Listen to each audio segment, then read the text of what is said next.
Hi everyone, स्वागत है एक नई वीडियो में। जैसा आप सभी को पता है, हम लगातार यूपीएससी के इंटरव्यू को कवर कर रहे हैं। सर अभी इंटरव्यू देकर आए हैं, उनसे पूरा इंटरव्यू का एक्सपीरियंस के बारे में जानेंगे और क्या क्या नए क्वेश्चन को ऐड किया गया है जिससे आप सभी अपडेट रहते हैं। तो सर स्वागत है हमारे। तो सर थोड़ा अपने बारे में बताइए, क्या नाम है आपका, कहाँ से? मेरा नाम अभिनंद है। मैं हैदराबाद से हूँ। अभी ये 4th अटेम्प्ट था, फर्स्ट इंटरव्यू। अच्छा, ऑप्शनल सर? ऑप्शन मेरा एंथ्रोपोलॉजी। सर थोड़ा अपनी एजुकेशन बारे में बताइए, क्या आप? मैंने बीटेक किया है मैकेनिकल इंजीनियरिंग से IIT बॉम्बे से। उसके बाद मैं प्राइवेट सेक्टर में काम किया। अभी करंटली मैं गवर्नमेंट सेक्टर में काम कर रहा हूँ। अच्छा, गवर्नमेंट के सेक्टर में? ये सेंट्रल सेक्रेटरी है यहाँ पर। Okay sir. से आप इंटरव्यू में एंटर करते हैं, उससे पहले की फीलिंग आपकी क्या थी? थोड़ा नर्वस फील कर रहा था बिकॉज पहला इंटरव्यू है तो, और श्योर भी नहीं था कि क्या क्या प्रिपेयर तो बहुत कुछ करते हैं बट कोई भी क्वेश्चन आ सकता है। हाँ हाँ। तो पहले क्वेश्चन की स्टार्ट कहाँ से हुई थी, क्या क्वेश्चन आपसे पूछा? स्टार्टिंग में मेरा राज शुक्ला सर का बोर्ड था। ओके। तो जैसे ही मैं अंदर गया तो एक्चुअली मेरा हैदराबाद है और कॉलेज बॉम्बे है। ओके। मुंबई। तो सर ने पूछा कि सर ने बोला कि you are from Hyderabad and you have studied in Bombay, तो बॉम्बे और हैदराबाद में कौन सा तुमको ज़्यादा पसंद है?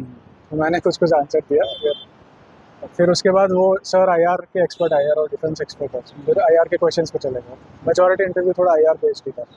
अच्छा, ऑलमोस्ट बात करें तो इंटरव्यू किस पे ज़्यादा बेस्ड था, ह्यूमैनिटीज़ पे या फिर? नहीं, IR पे था क्योंकि सारा आई थिंक चेयरमैन सर भी IR के एक्सपर्ट हैं और 2-3 लोग और भी IR के थे। तो मेरा ऑप्शन भी एंथ्रोपोलॉजी या PSIR भी नहीं। ओके।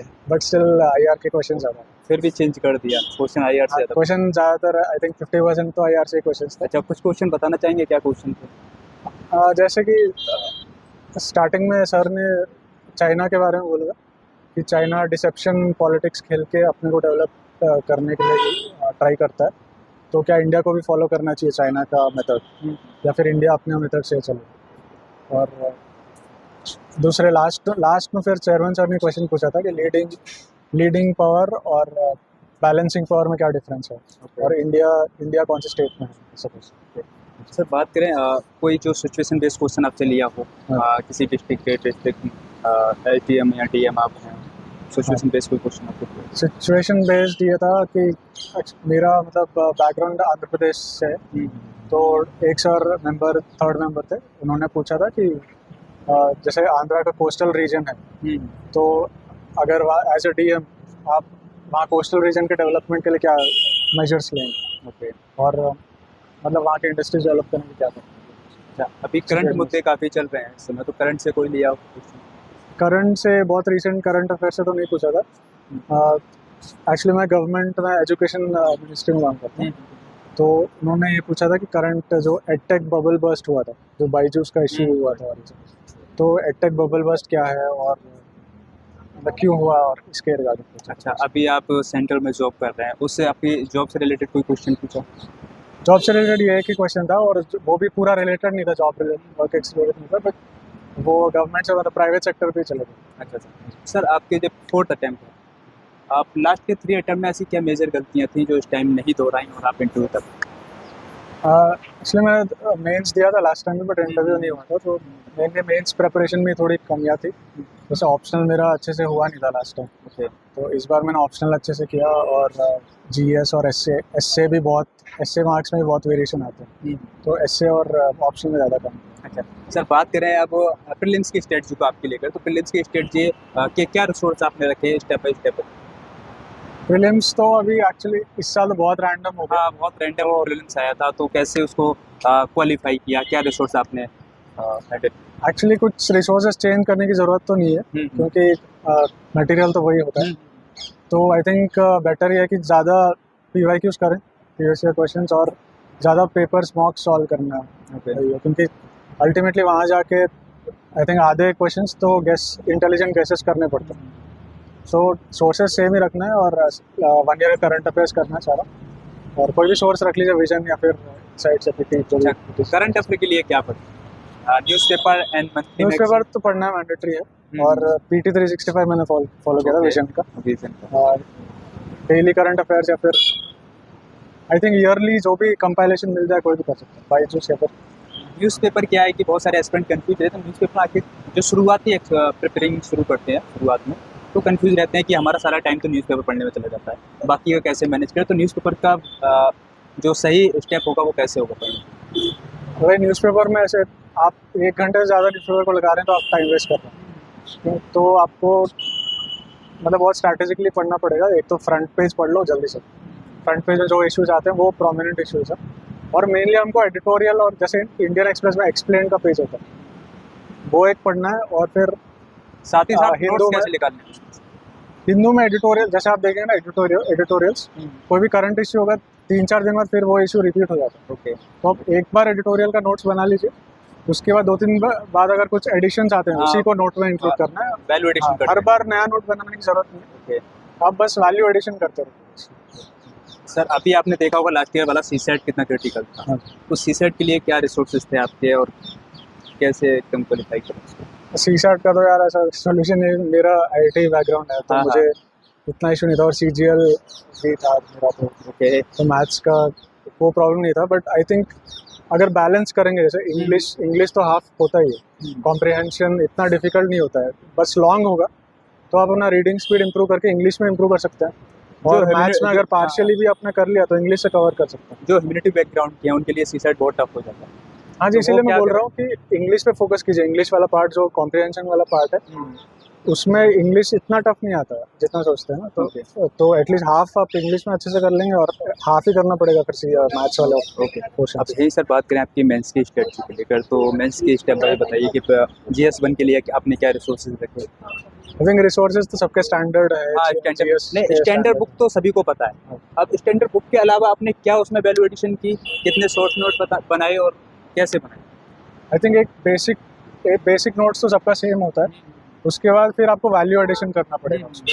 तो एक वैल्यू एडिशन के लिए आपने जो रिसोर्स को कहाँ से कलेक्ट करें? एक तो सोर्स है कि आप प्रीवियस ईयर टॉपर जो भी आता है, बहुत सारे टेलीग्राम चैनल्स है, तो कोई भी एक अपने सिमिलर बैकग्राउंड वाले टॉपर को पकड़ लीजिए। जैसे ऑप्शनल अगर मेरा एंथ्रो है तो कोई एंथ्रो वाले टॉपर का मैं ऑप्शनल नोट्स ले लूँगा, वो तो टेलीग्राम से।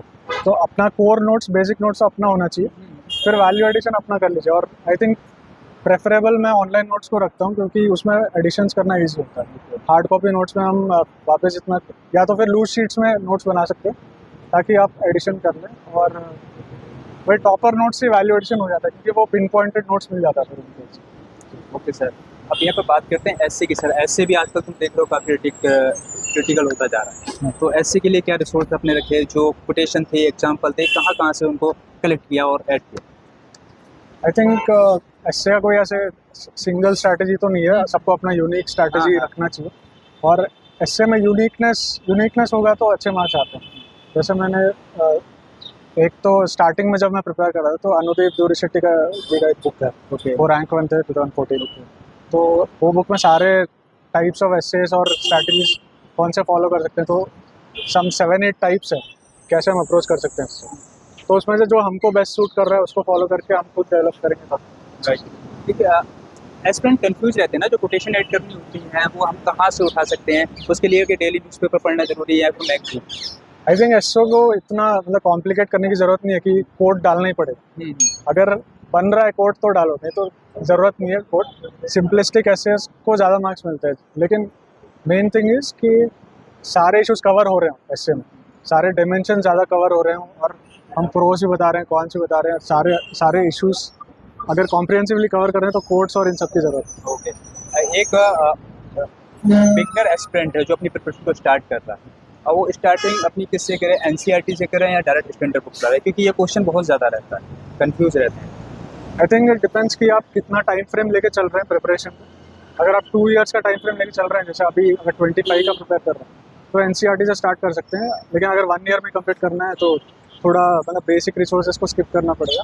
बट आइडियली तो यही है कि एनसीईआरटी से स्टार्ट करो, फिर स्टैंडर्ड बुक्स पे जाओ, फिर एडवांस रिसोर्स। ओके सर, जैसे आपका ऑप्शनल आपने बताया एंथ्रोपोलॉजी है, तो ऑप्शनल के क्या रिसोर्स आपने रखे थे और कहाँ से वो उसको कलेक्ट किया? ऑप्शनल के तो एंथ्रोपोलॉजी के स्टैंडर्ड रिसोर्सेज हैं जैसे, और 2 बुक है, जैसे एक तो विवेक बसमे का बुक आता है और दूसरा अक्षत जैन का बुक है। इसमें मतलब ये बेसिक मटेरियल बन सकता है इससे, क्योंकि रेडीमेड सारे क्वेश्चंस और सारे टॉपिक्स कवर्ड है। उसके ऊपर हमको वैल्यू एडिशन करना पड़ेगा। ये मैंने जैसे बोला था, टॉपर नोट्स और टॉपर आंसर कॉपीज एक मेजर रिसोर्स है जिससे एक आइडिया वैल्यू एडिशन हो जाता है। तो आप जैसे बुक ले लो, अक्षत जैन का बुक ले लो और उसी में वैल्यू एडिशन कर लो, या तो अपना नोट्स बना के valuation. Okay sir. Last question ये है कि एक अगर हमें इंटरव्यू तक पहुंचाता है तो उसके लिए एक अच्छा आंसर राइटिंग लिखना है।